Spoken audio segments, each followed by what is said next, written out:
Hey there, Citizen of the Grimdark. As you might know, I did not make it to Golden Demon. If you have not seen the making of my Golden Demon entry, make sure to check it out up here or in the description below, but all is not lost. Thankfully, my partner in crime was in Essen to record an interview with David Perryman, a.k.a. Infernal Brush, a.k.a. the winner of the Slayer's Sword himself. David Perryman.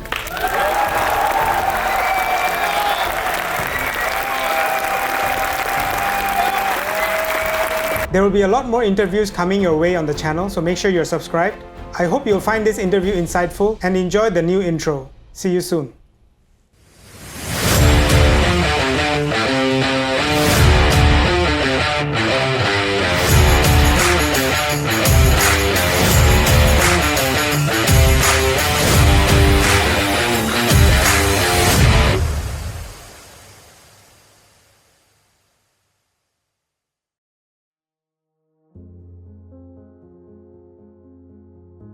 Can you tell us a little bit about your journey in miniature painting? How did it all begin for you? Okay, so it's probably been longer than like 15 years, but around 15 years ago, I started to take miniature painting a bit more seriously.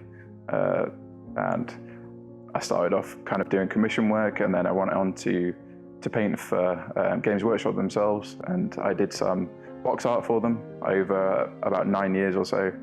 And then a couple of years ago, I started making tutorials for people, teaching them how to paint in the box art style. And yeah, so basically that's where I'm at now. And being able to enter Golden Demons and meet awesome people is great. What inspired your winning piece, and how did you come up with the concept? Lore-wise, Trug is quite a new model, so it was only, but I thought the lore was really cool that he kind of wakes up grumpy in like this cave. With this like strange magical device kind of like stuck to his back, and every time this magical device like releases energy, kind of he gets a bit more grumpy and stuff like that. So I thought it'd be cool to show him sort of waking up in this cave, and so that's why I've got like the little squigs, the little bat squigs, kind of giving a bit of movement there, like he's storming through this cave.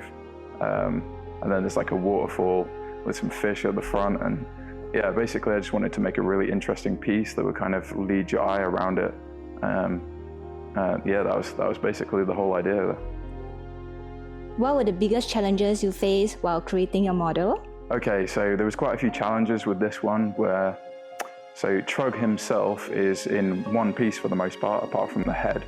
So just painting such a large model, and being able to like handle it, I used gloves quite a lot in order to be able to handle the piece so that I didn't rub off paint as I was painting it. And it was just kind of the enormity of Trug himself, I guess, was one of the challenges. And then the resin water effect at the front was actually the first time I'd done any like deep resin pours like that. So I got the advice of a couple of people in the painting community who I could go to for that kind of thing, and had experience at it. And trying to pay equal attention to every part of the model were definitely the biggest challenges. Were there any particular techniques or details you are especially proud of in this piece? Okay, yeah, so obviously there's quite a lot of glazing that happens, so it's like going over it with quite thin paint repeatedly and just building up very thin layers of paint. So glazing was used quite often, and also like a stipple glazing kind of technique to really like refine a lot of the blends on the model. Other than that, really, it's kind of like traditional painting techniques a lot of the time. An airbrush was used at the beginning to like get some of the colors on there, and then I would meticulously spend lots of hours kind of like brush blending over the top of that, so to get the end result. How do you continuously improve and refine your painting techniques? Yeah, that's a tricky question. So for 9 years, I worked as part of the box art painting team. And so I think, to be fair, I was already at quite a high sort of level in terms of that. I had quite a lot of experience in terms of that. But my goal is really to kind of push that style a little bit further. A lot of people kind of see the box art things, and there are reasons for why the box art is done a certain way. But with me, I get a bit more time to do that now, and really kind of like lavish on a lot of details on the miniature. So I'm trying to work on the volumes a little bit more and help to describe them with a lot more blending and shading and pushing the highlights a little bit further and stuff like that. What advice would you give aspiring miniature painters aiming for a Golden Demon? I think the key piece of advice really is just to spend the time really painting and practicing on things that you love painting.